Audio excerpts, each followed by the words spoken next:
Hey guys, tonight we begin with something very relatable. Sleep. Or, more accurately, how medieval people slept, which turns out to be far weirder than most of us could imagine. So, before you get comfortable, take a moment to like the video and subscribe, but only if you genuinely enjoy what I do here. And let me know in the comments where you're tuning in from and what time it is for you. It's always fascinating to see who's joining us from around the world. Now, dim the lights, maybe turn on a fan for that soft background hum, and let's ease into tonight's journey together. Before electricity, TikTok, and sleep hygiene influences, medieval people approached nighttime with a schedule that would baffle the modern melatonin enthusiast. It was called segmented sleep, a natural two-part sleep cycle, split neatly in half like a stale medieval biscuit. The routine was simple. After sundown, most people turned in early, drifting off into what was known as first sleep. Then, after about 4 hours, they'd wake up, deliberately, and spend the next hour or two doing what can only be described as medieval midnight multitasking. This wasn't considered insomnia. It was just how sleep worked. The watch period between the two sleeps was seen as practical, useful, and occasionally, alarmingly social. People used this time to pray, read religious texts, tend fires, or check their livestock, because nothing ruins your REM cycle, like wondering if your goat is still in the yard. And yes, this was also considered the ideal time for intimacy. Medieval physicians and marriage manuals noted that the body was well rested and calm of mind during this period, which sounds like a polite way of saying too tired to argue.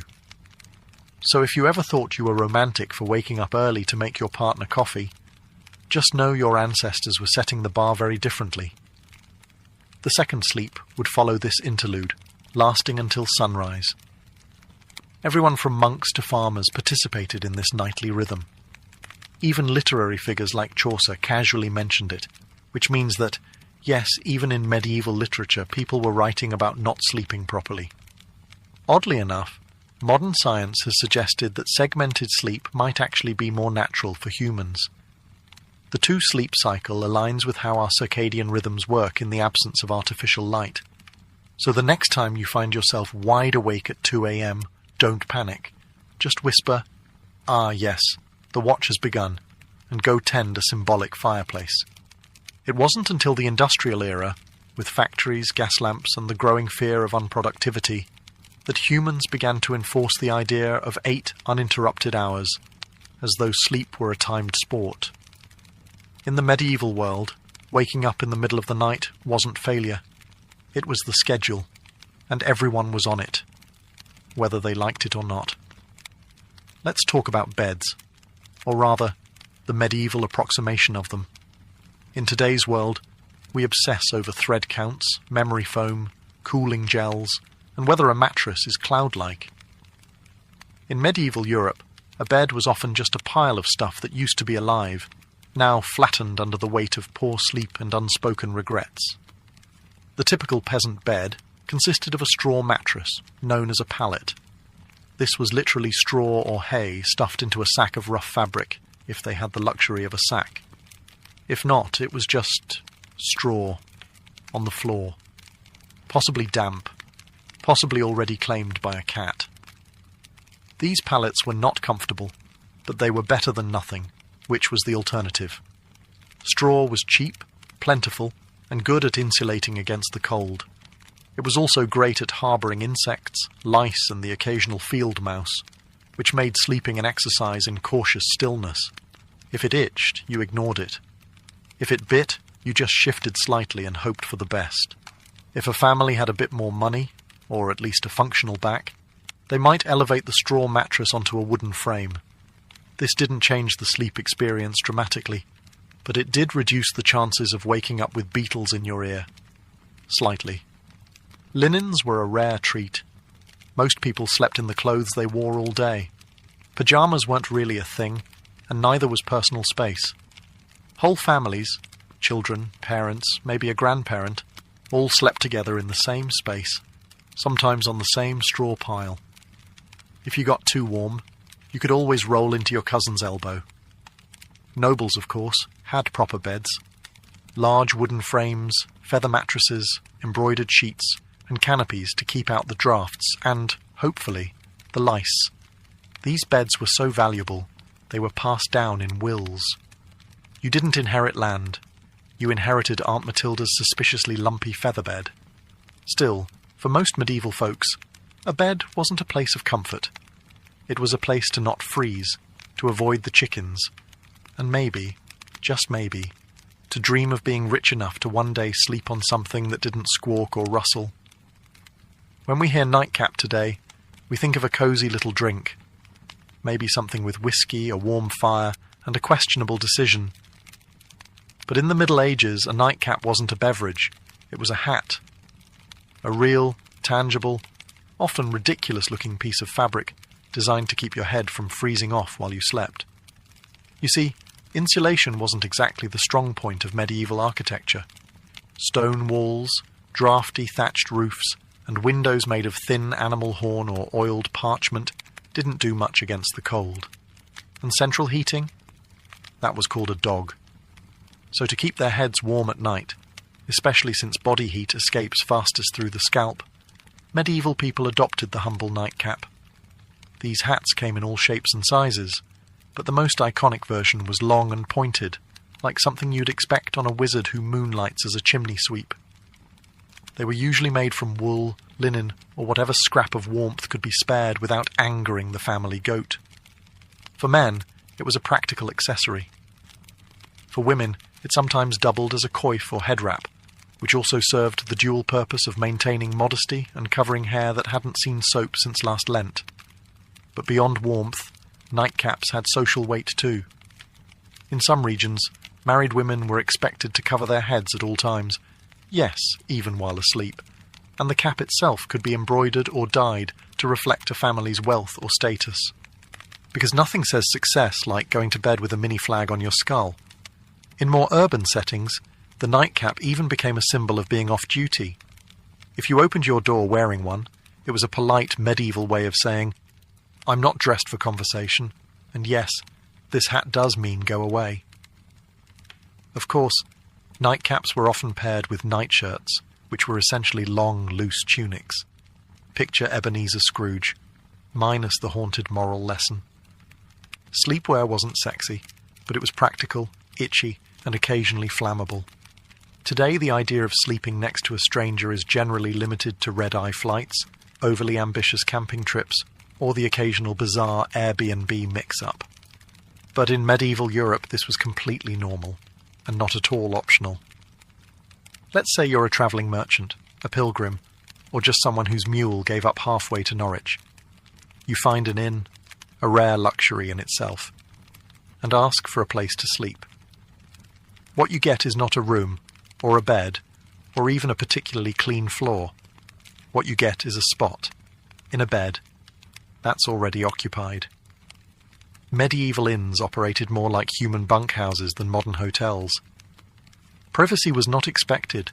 If the bed had space, you were sharing it, usually with complete strangers who might snore, talk in their sleep, or have a suspicious number of boils. This was not considered rude. It was just efficient use of resources. Beds could host 2, 3, even 4 travellers, depending on size and social tolerance. In larger cities, you might end up in a dormitory-like hall with rows of beds and absolutely zero personal space. Snoring contests were unjudged. Elbow territory was fiercely contested. Sometimes men and women were separated, but not always. Some inns tried to assign beds by profession. Blacksmiths with blacksmiths, clergy with clergy, thieves with other thieves, allegedly. But often it was first come, first sprawled.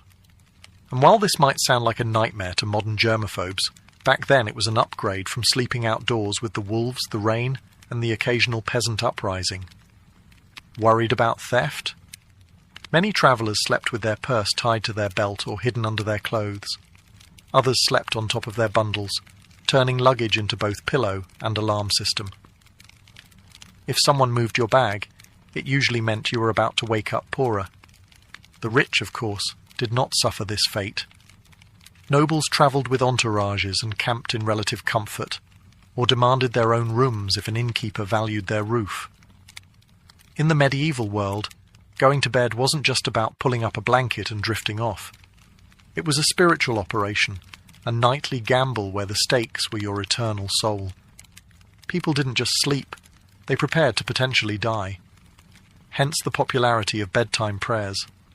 Forget lavender spray or calming podcasts.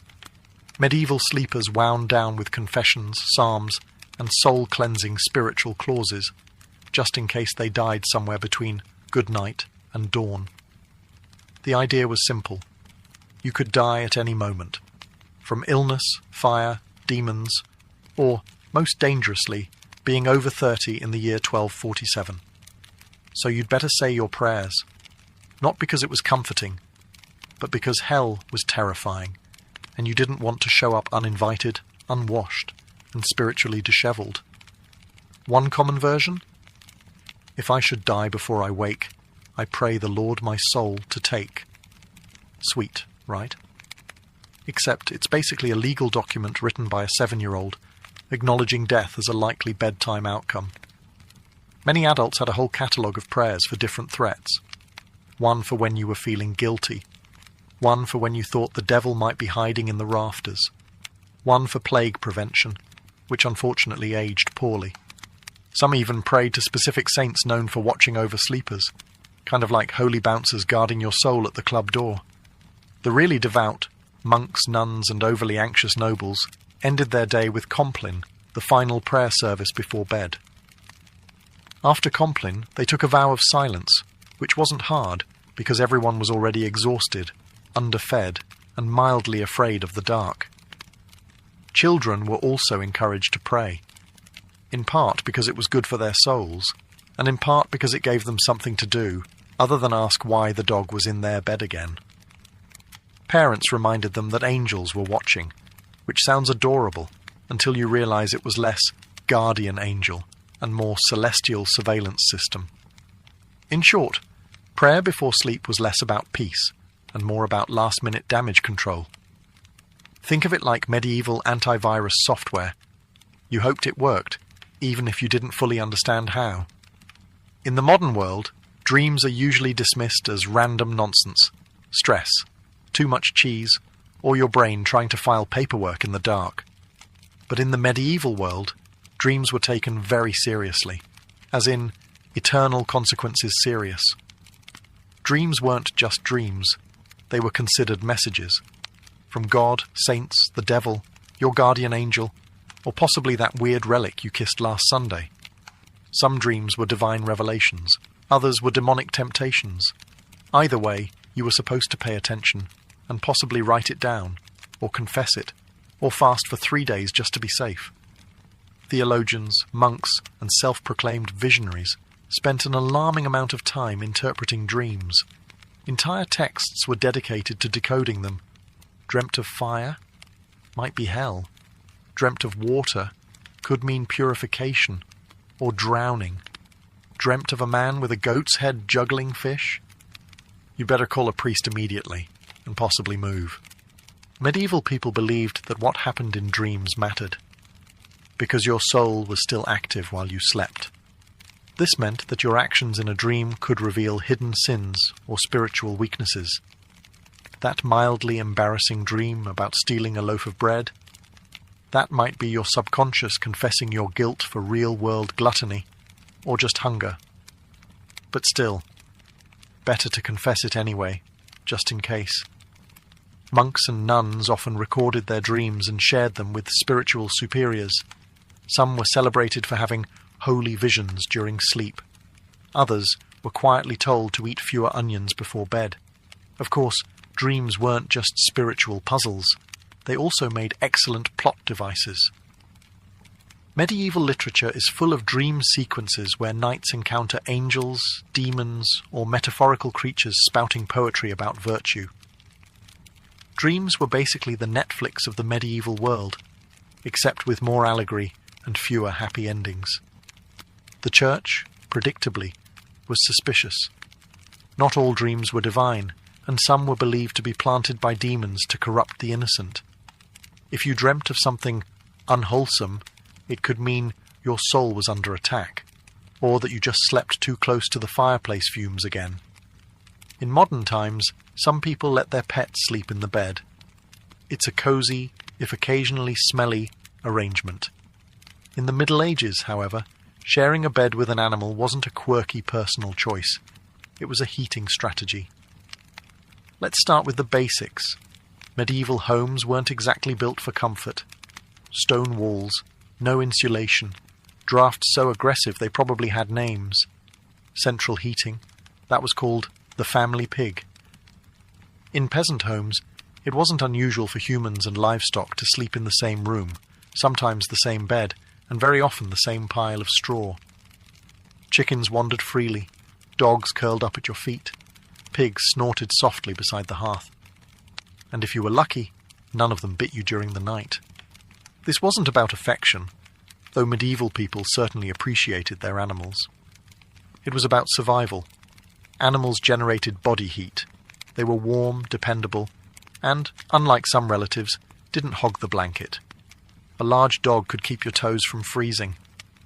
A cow in the corner might raise the room temperature by a degree or two, which in January felt like a miracle.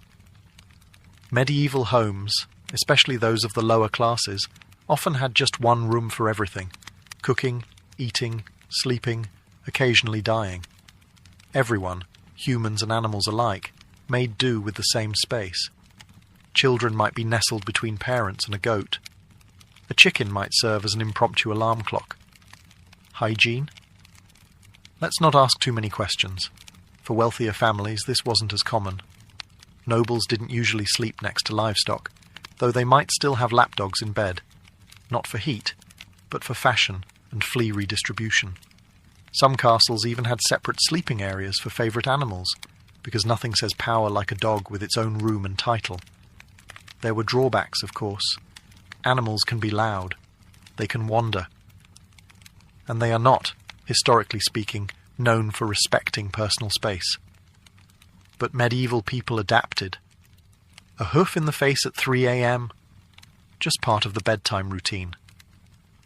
If you've ever had to share a room at a youth hostel and thought, this is a bit much, allow us to introduce the medieval monastic dormitory, a place where comfort went to die quietly under a vow of silence.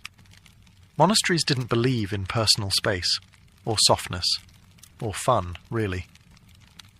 The typical dormitory housed dozens of monks, all sleeping in a single large room, usually arranged in neat rows like morally upright sardines. Beds, if you could call them that, were often wooden planks, sometimes with a straw mattress if the abbot was feeling generous, or it was a feast day. You slept fully clothed. Not out of modesty, but because getting dressed in the dark at 2 a.m. for prayers was more painful than just going to bed already prepared. The monastic uniform, including robe, belt and sandals, doubled as spiritual armour and poor insulation. If you got cold, you layered up. If you got hot, well, no, you didn't. There were no pillows, no privacy curtains, and absolutely no talking. Silence was enforced, not suggested, under the rule of St. Benedict. If you rolled over and groaned too loudly, you might find yourself on chamber pot duty for a week.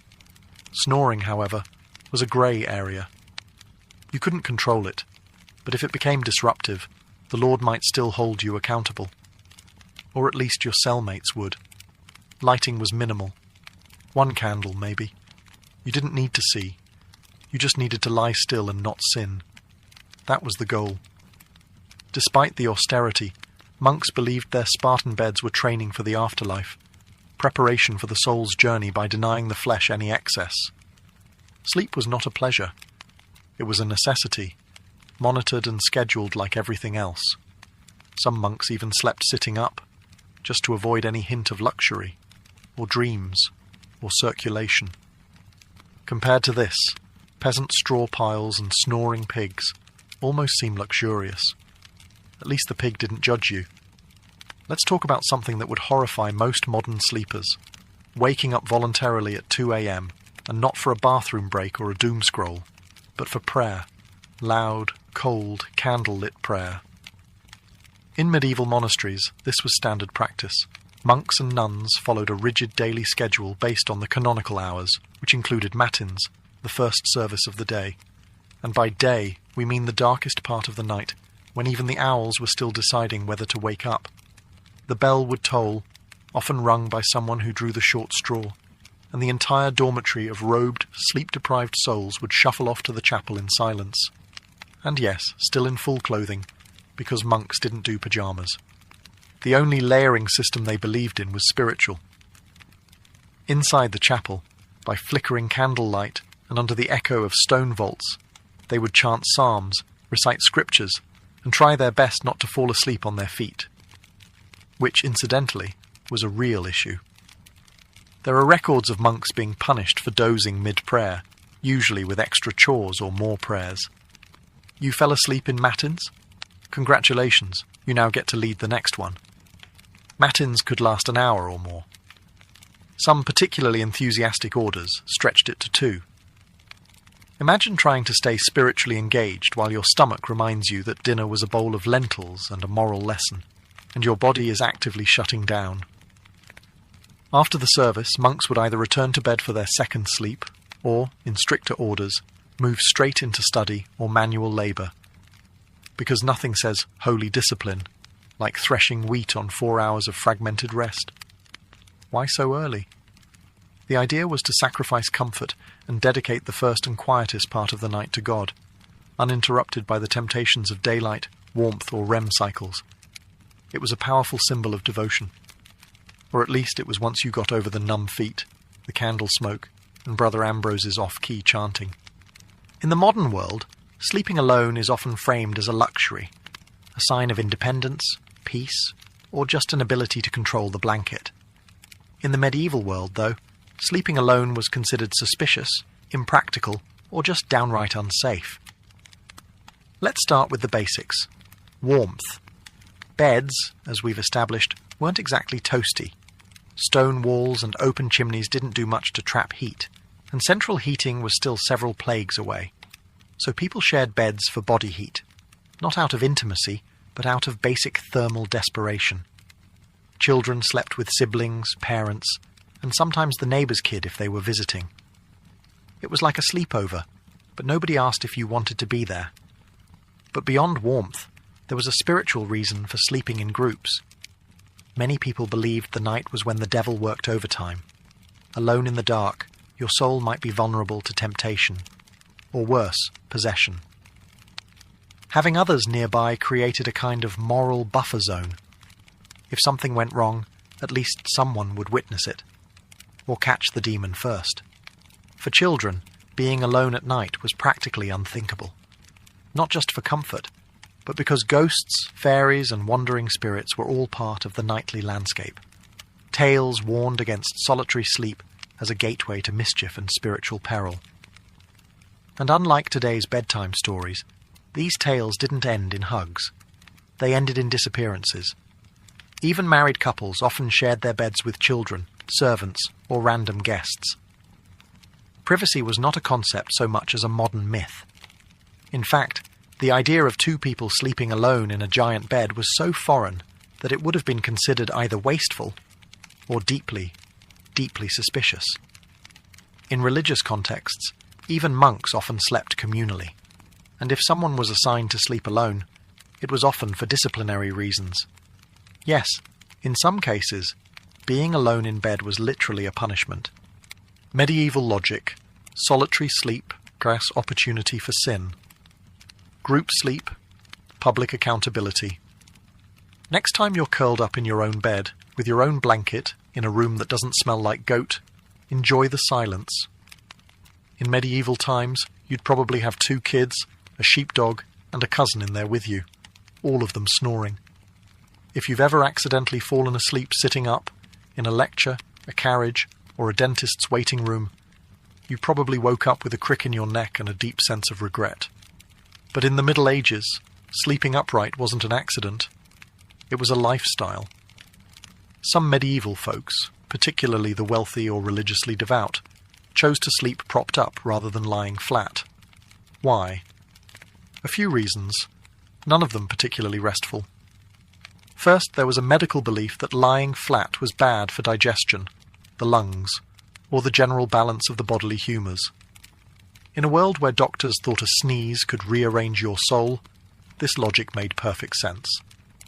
Upright sleeping, they believed, helped avoid congestion of the brain, which sounds ominous, but mostly meant, don't drown in your own phlegm. Second, there were spiritual concerns. Lying flat was considered too close to the posture of the dead. You didn't want to confuse God, or worse, attract attention from the angel of death by sleeping in the same position used at funerals. Superstitious? Absolutely. But when your local priest doubled as the community's health consultant, you picked your battles carefully. As a result, people often slept partially reclined, supported by large bolsters, pillows, or the wooden headboard equivalent of a medieval lazy-boy. Nobles sometimes had their beds rigged with angled supports to maintain a semi-seated posture, perfect for digesting one's evening meat pie or fending off surprise demon attacks. Monks took it a step further. In stricter orders, they might even sleep sitting upright on a bench, or leaning against a cold wall with nothing but a hood to muffle the discomfort. It wasn't about health. It was about discipline. If you were too comfortable, you might dream. If you dreamed, you might sin. If you sinned, well, welcome to confession at 5 a.m. Needless to say, this wasn't about quality rest. It was about virtue, discomfort, and mildly confusing theology. Forget haunted dreams or goblins under the bed. For medieval people, the real monsters of the night were already in the sheets, small, persistent, and entirely uninterested in your prayers. We're talking, of course, about fleas, lice, and the medieval bedroom's unofficial mascot, the bedbug. Let's not sugarcoat it. Hygiene wasn't exactly medieval Europe's strong suit. Baths were rare, laundry was expensive, and soap was sometimes made from substances better left unnamed. Add that to straw-filled mattresses, shared bedding, and the occasional live chicken underfoot, and you've got the perfect environment for an all-you-can-eat pest buffet. Fleas and lice were so common they were practically roommates. Peasants dealt with them daily. Nobles, despite their satin sheets and feather beds, were not exempt. In fact, some richer households had dedicated nitpickers, actual servants tasked with removing lice from their employers' hair and clothing. Imagine that as your job title. Master of the Royal Scalp. Bedbugs, meanwhile, were the silent assassins of medieval sleep. They hid in wooden bed frames, mattress seams, and even the cracks in stone walls, emerging at night to feast like tiny vampires. If you ever wondered why medieval people wore nightcaps and slept fully clothed, it wasn't always about warmth. Sometimes it was pest defense armor. Solutions ranged from mildly effective to impressively deranged. Some households burned strong-smelling herbs like wormwood or tansy to repel bugs. Others slept with garlic, onions, or even ashes in the bed, which may have done little for the pests, but certainly kept romance to a minimum. It wasn't just physical discomfort either. Fleas were often seen as symbols of sin or moral impurity, biting reminders of the fall of man and poor bedding choices. Entire poems were written about fleas, some moralizing, some weirdly romantic, because nothing says I love you like, let us be united like the flea that bites us both. So, while modern sleep is interrupted by buzzing phones and streetlights, medieval sleep was more likely disturbed by scratching, twitching, and the subtle feeling that something was crawling on your shin. Because it was. We've all had restless nights. But have you ever tried falling asleep while wearing 100 pounds of iron? No? Well, in the Middle Ages some people did exactly that, because apparently nothing says sweet dreams like being prepared to joust in your sleep. Now, to be clear, most people, even knights, didn't regularly sleep in full armor. It was hot, heavy, and loud. Trying to roll over in a suit of chainmail is a bit like trying to nap inside a bag of cutlery. But during wartime or in hostile territory, sleeping partially armored was considered the safer choice. Comfort? Optional. Survival? Highly recommended.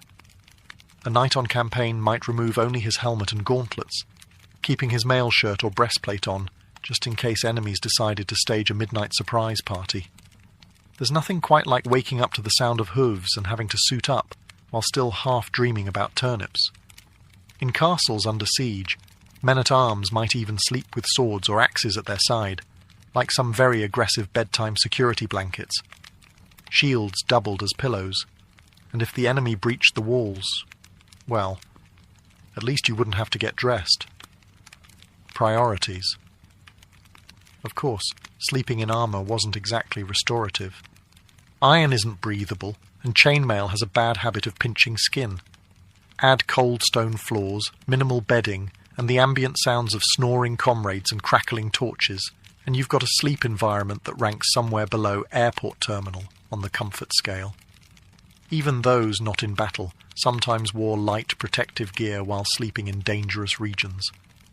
Travelling merchants or guards on watch duty might nap in gambesons, thick quilted jackets that offered a bit of protection and slightly more padding than the moral support of prayer alone. And lest we forget, armour wasn't exactly subtle. If you rolled over the wrong way, you might clank so loudly that everyone else woke up and assumed the apocalypse had arrived. Again, in a time when nightly demons, lice infestations, and pigs in your bed weren't considered unusual, you might think that sleepwalking was just one more medieval inconvenience.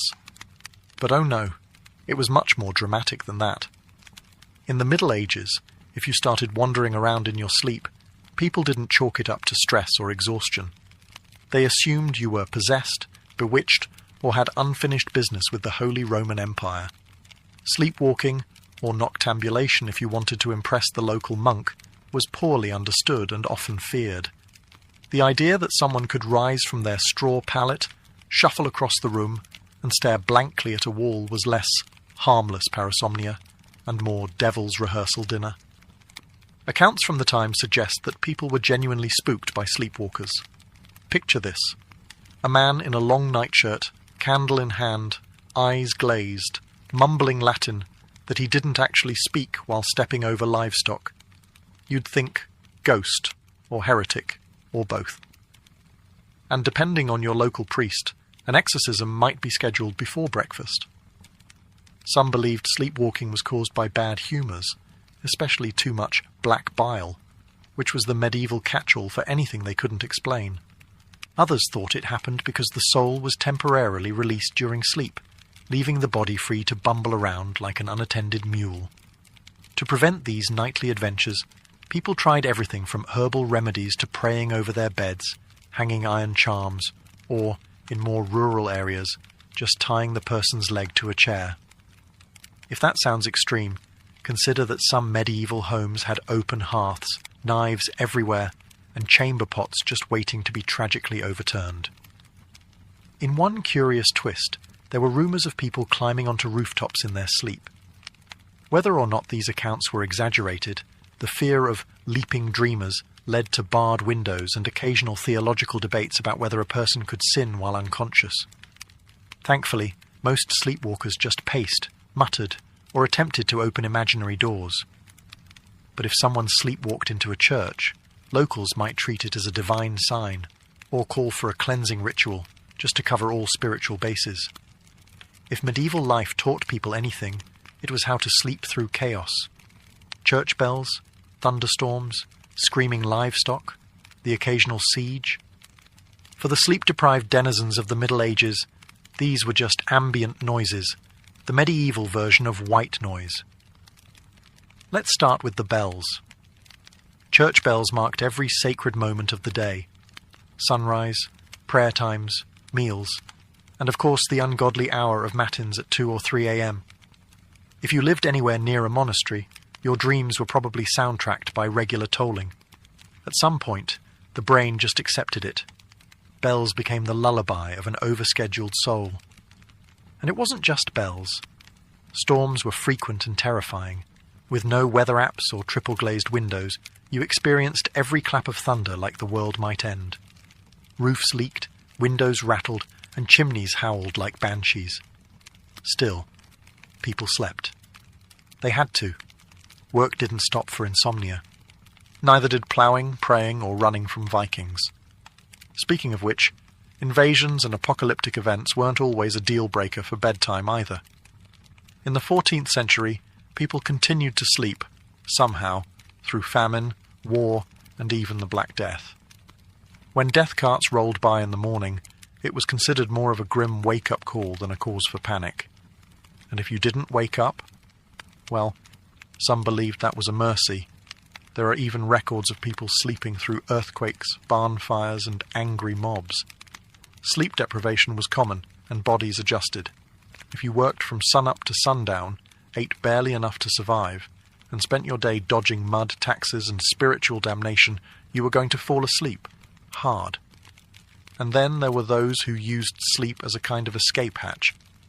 Faced with illness, grief, or fear of the world literally ending, which was forecast roughly every century, some people just curled up under a cloak, mumbled a prayer, and took a nap.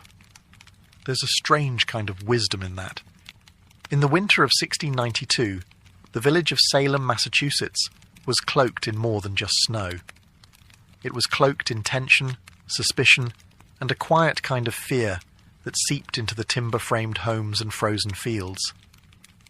The people of Salem were Puritans, strict, devout, and deeply superstitious.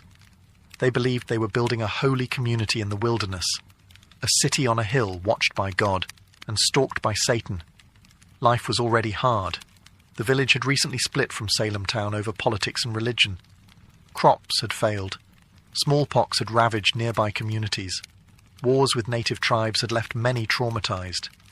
There was friction between neighbors, inheritance disputes, and a deep resentment toward outsiders, or anyone who didn't quite fit in. Add to this the long, dark, bitter New England winter, and something was bound to break. That break came in the home of Reverend Samuel Parris, the village's minister. His 9-year-old daughter Betty and 11-year-old niece Abigail Williams began to behave strangely. They screamed uncontrollably. They threw things. They contorted their bodies in unnatural ways. At times, they fell silent for hours, eyes wide with terror. Neighbors whispered that they were cursed. The girls claimed they were being pinched and bitten by invisible forces. Reverend Parris, unsure of what to do, called in a local doctor, William Griggs. After failing to find any physical cause, Griggs delivered the diagnosis that would plunge the village into chaos. Witchcraft. That single word set fire to the fears already simmering in Salem. In a place where witches were believed to be real, dangerous servants of the devil, the idea was not far-fetched. And now, if the devil could worm his way into the minister's own household, what did that mean for the rest of the community?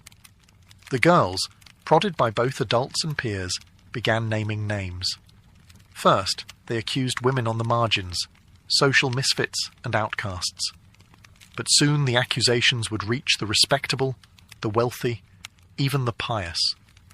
Salem was a small village, but what was about to happen would echo far beyond its borders.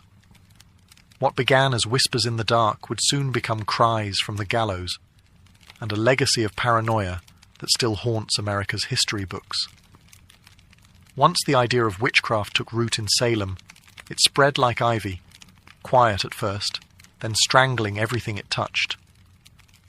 The afflicted girls, Betty Parris, Abigail Williams, and soon others like Ann Putnam Jr. and Mercy Lewis, seemed to grow bolder with each passing day.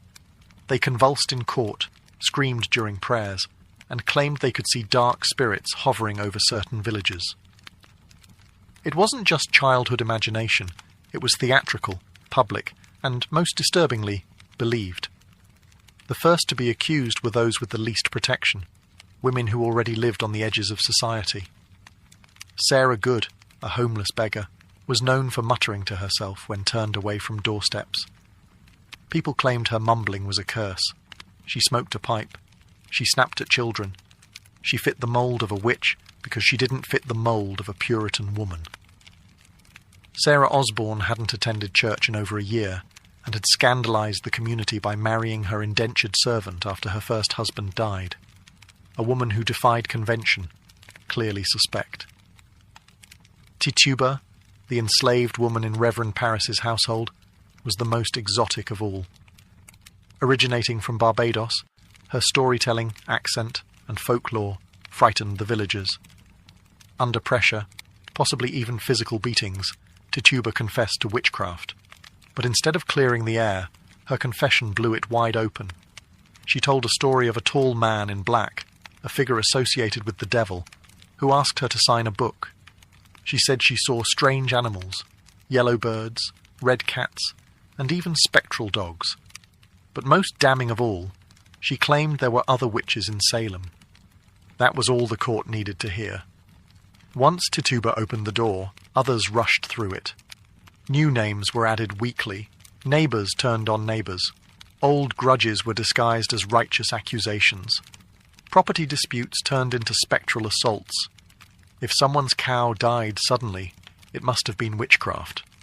If a baby cried during a prayer, surely that was the devil's doing. The fear became so infectious that not even the innocent dared to speak out. To defend an accused witch was to invite suspicion upon yourself. Silence was safety. And so, the web of accusations widened, trapping the village in its sticky, unseen threads. Logic was fading. Hysteria was now in control. As accusations mounted and the village reached a fever pitch, the colonial government stepped in. Governor William Phipps, recently appointed and eager to maintain order, established a special court to deal with the chaos. It was called the Court of Oyer and Terminer, from the French meaning to hear and determine. But what it really became was a factory for fear-driven justice. The court convened in Salem town in June of 1692, and it was no ordinary tribunal. Its rules were warped by panic. Instead of requiring hard evidence or reliable witnesses, it allowed something far more dangerous: spectral evidence. Spectral evidence was testimony that a spirit or spectre of the accused had afflicted the victim. In other words, if a person claimed to have seen your ghost-like form in a dream choking them, that was admissible in court. Never mind that the accused could be asleep at church or miles away. It was their spirit doing the devil's work. You couldn't cross-examine a dream. And worse, you couldn't disprove it. Children were now treated as star witnesses. Their seizures, screams, and gasps in court became more theatrical by the day. One girl, Mary Walcott, would fall into fits the moment a suspected witch entered the room. If a prisoner looked at her, she shrieked. If they didn't look at her, she shrieked louder. The performances were mesmerizing. And the judges, including the influential Judge Samuel Sewall and Chief Justice William Stoughton, accepted it all. Defense lawyers? There were none. The concept didn't exist in colonial trials. If you were accused, you stood alone. If you denied the charges, the afflicted girls writhed in agony. If you confessed, you might be spared death, but only if you named others. The system rewarded lies and punished silence. Worse still, the trials became public spectacles. People travelled from nearby towns to witness them. The accused were paraded into court in shackles, often bewildered, often poor, and almost always powerless. And yet, not everyone believed. Some townsfolk whispered that the girls were faking. Others questioned why only certain types of people were being accused. But few spoke openly. Questioning the court meant questioning the will of God. In Salem, reason had stepped aside, and the law had become a mirror, reflecting fear, not justice. On June 10, 1692, the gallows in Salem claimed its first victim, Bridget Bishop. She was not new to scandal. Her reputation made her an easy target. She wore bright red clothing, ran a tavern, and had been accused of witchcraft years earlier. During her trial, neighbors testified that her spirit pinched them in the night, that their babies died after she passed by, and that she kept enchanted dolls. She denied everything. Still, the court found her guilty. She was led to Gallows Hill, a barren, wind-swept patch of earth just outside Salem. No prayer, no mercy. The rope was pulled, the crowd watched, and with that single execution, the machinery of death began to churn. The hangings that followed came quickly. On July 19th, 5 more women were executed: Sarah Good, Susanna Martin, Rebecca Nurse, Elizabeth Howe, and Sarah Wilds. Some had good standing in the church. Rebecca Nurse, in particular, was a shocking case, an elderly, pious woman beloved in the community. Even the jury initially found her not guilty. But under pressure from the court and the afflicted girls, the verdict was reversed. Nurse's final words were whispered through the air like a warning: "I am as innocent as the child unborn." But it didn't matter. The noose did not discriminate. In August, more executions followed. On September 22nd, the deadliest day, 8 people were hanged in a single morning. Among them was Martha Corey, a woman who had doubted the trials early on, and her husband Giles Corey, who met a different fate. Giles refused to enter a plea. The court, unable to proceed with a trial without one, resorted to an ancient English punishment: peine forte et dure. He was pressed to death. Stones were piled on his chest, slowly, cruelly, over 3 days. His final words, as legend has it, were "more weight." By the end of the hysteria, 19 people had been hanged, 1 pressed to death, and at least 5 more died in jail awaiting trial. Dozens confessed falsely to save their lives. Over 200 people were accused. The gallows cast long shadows over Salem, not just on the hill, but in every heart. Fear had become law, and justice, blindfolded, had been led to the scaffold. While the executions claimed the spotlight, hundreds of others sat in cramped, foul-smelling jails, waiting for a verdict or a miracle. Salem's small jail couldn't contain them all. Accused witches were held in neighbouring towns like Ipswich and Boston, chained to walls, starving, freezing, and forgotten. Most of the accused weren't witches, or even outcasts. They were neighbours, friends, parents, children, people whose only crime was having a quarrel with the wrong person or owning land someone else wanted. In many cases, personal grudges disguised as divine justice drove the accusations. A pig wandered into a neighbour's yard and died. Must be witchcraft. Someone refused to help with firewood.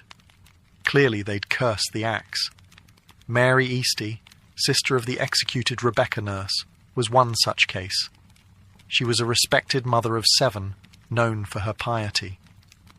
Initially released by the court, she was rearrested days later after new fits from the afflicted girls. Her second arrest sealed her fate. In a final petition to the judges, Mary begged them not for her own life, but that they put a stop to these proceedings before more innocent blood is shed. She was hanged soon after. Another notable case was Dorothy Good, the 4-year-old daughter of Sarah Good. After her mother's arrest, Dorothy was interrogated and, under pressure, confessed to being a witch. Her answers, gibberish and fear, were taken as truth. She was imprisoned for 8 months in chains. When finally released, she was mentally broken, never recovering from the trauma. Pregnant women were not spared. Elizabeth Proctor, whose husband John Proctor would later hang, was found guilty and sentenced to die. But because she was pregnant, her execution was delayed. It likely saved her life. She gave birth in jail and was eventually released after the trials ended. Accusations snowballed. Some accused confessed in desperation to avoid death, then named others to shift suspicion away from themselves. Entire families were pulled into the spiral. Fathers, wives, daughters, no one was beyond reach. Meanwhile, the jails swelled beyond capacity. Food was scarce, disease spread. Some died awaiting trial, lost in the legal limbo of paranoia. And still, new names were added each week. In Salem, it no longer mattered who you were, only who was willing to say your name.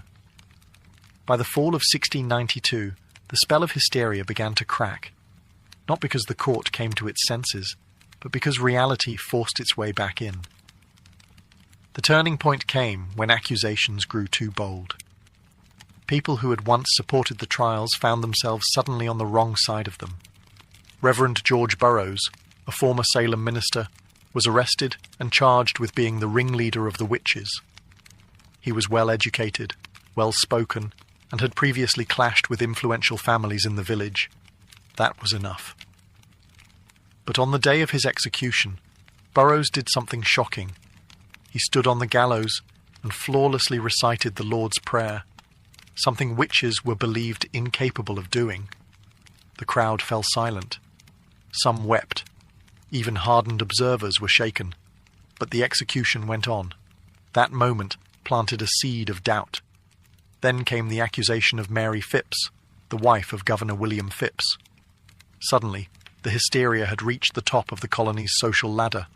Phipps, already unnerved by growing criticism and chaos, finally took action. In October 1692, he dissolved the court of Oyer and Terminer, halting all pending executions and trials. Public sentiment had shifted. Ministers, once silent or complicit, began to speak out. Increase Mather, one of the colony's most respected theologians, denounced the use of spectral evidence. "It were better," he said, "that 10 suspected witches should escape, than one innocent person should be condemned." A radical thought in a society that had, for months, believed exactly the opposite. People who had once cheered the trials began to question them. The jails were still full, but the appetite for more blood had dulled. Too many respected figures were being accused. Too many innocent people had been buried. The villagers had begun to see that this wasn't divine justice. It was madness. Confessions dried up. Some accusers backtracked. Others disappeared from public view. And those who had previously shouted the loudest now lowered their eyes. The fear hadn't disappeared, but it had exhausted itself. The public wanted stability. The officials wanted to save face. And Salem, bruised and ashamed, was finally ready to wake from its nightmare. The storm was breaking. But the damage, it had already been done. By late 1692, the judicial system that had fueled the hysteria began to collapse under the weight of its own absurdity. With the court of Oyer and Terminer disbanded in October, a new, more cautious court, the Superior Court of Judicature, was formed in early 1693. This time, things were different. Spectral evidence was no longer allowed, and the judges were noticeably more skeptical of the accuser's wild claims. The result? The convictions slowed dramatically. Many accused witches were acquitted outright. Of the 56 cases brought before the new court, the majority were released. Even those who had already confessed began to recant their testimonies, admitting that fear, torture, or pressure had forced them to lie. The dramatic performances of the afflicted girls lost their persuasive power. The most prominent case in the unravelling of the trials was that of Reverend Samuel Willard, a respected minister who came under suspicion. While he was never formally charged, the fact that such a high-ranking devout man could be suspected highlighted how arbitrary and corrupt the process had become. The court, once ferocious, was now cautious. They began quietly releasing those still in jail. First, those with little evidence against them, and eventually even those who had confessed to witchcraft under duress. Meanwhile, families of the executed began to demand justice. John Proctor's children petitioned for the return of his property. Rebecca Nurse's family launched a campaign to clear her name. In time, community shame replaced community fear. Church congregations fractured. Friendships were severed. The very fabric of Salem's social order had been shredded. Governor Phipps, realizing the colony's growing international embarrassment, pardoned the remaining prisoners in 1693.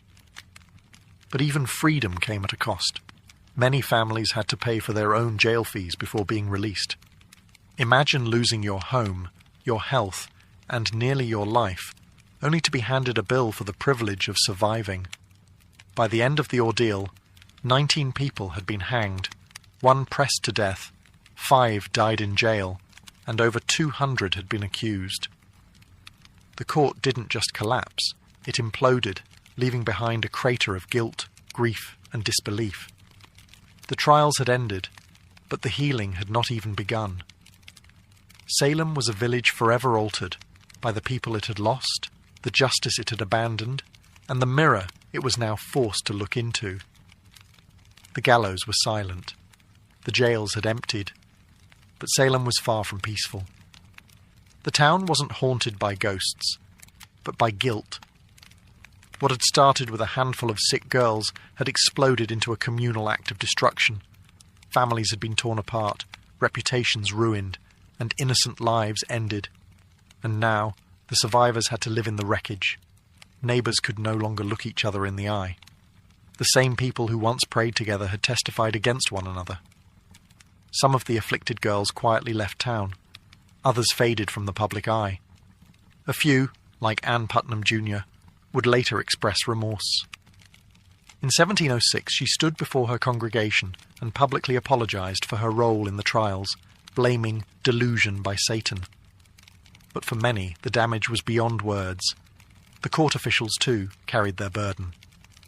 Judge Samuel Sewall, one of the most prominent figures in the trials, was one of the few to admit wrongdoing. In a remarkable act of public penance, he stood during a church service in 1697, while a minister read out his confession and prayer for forgiveness. It was a rare moment of accountability in a time when most tried to forget. But forgetting wasn't easy. The families of the condemned began demanding compensation. Over the years, petitions flooded the Massachusetts government, asking for official pardons, for returned property, for public acknowledgement that the executed were innocent. Slowly the government responded. In 1711, the colony passed a bill restoring the rights and good names of some of the victims, and offered limited financial restitution to their heirs. But even that wasn't comprehensive. Some families, like the Coreys and the Proctors, were left out entirely. Whispers of witchcraft never quite left New England. But in Salem, the shame became part of the town's identity. The village eventually changed its name to Danvers, perhaps to distance itself from its infamous past. Gallows Hill was never officially marked, as if the town hoped to bury not just the dead, but the memory of what had happened. But the memory persisted, in sermons, in stories, in the silence between former friends. Salem had not been cursed by witches. It had been cursed by fear, by pride, and by unchecked power. And that curse would linger long after the executions stopped. The Salem witch trials ended more than 3 centuries ago, but their legacy continues to echo, not just in textbooks and historical tours, but in how we understand justice, fear, and the fragility of truth. What happened in 1692 wasn't simply a strange episode of mass hysteria. It was a breakdown of logic, compassion, and legal integrity in the face of panic. Ordinary people, farmers, midwives, ministers, became executioners, simply by believing too easily and questioning too little. The courts, meant to protect the innocent, became tools of oppression. Religion was weaponized.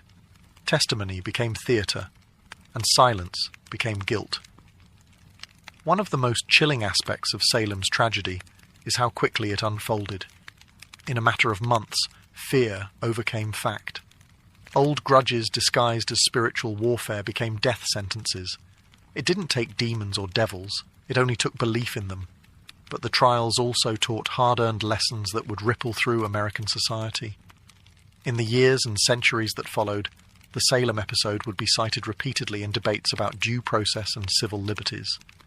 The US Constitution, written nearly a century later, would explicitly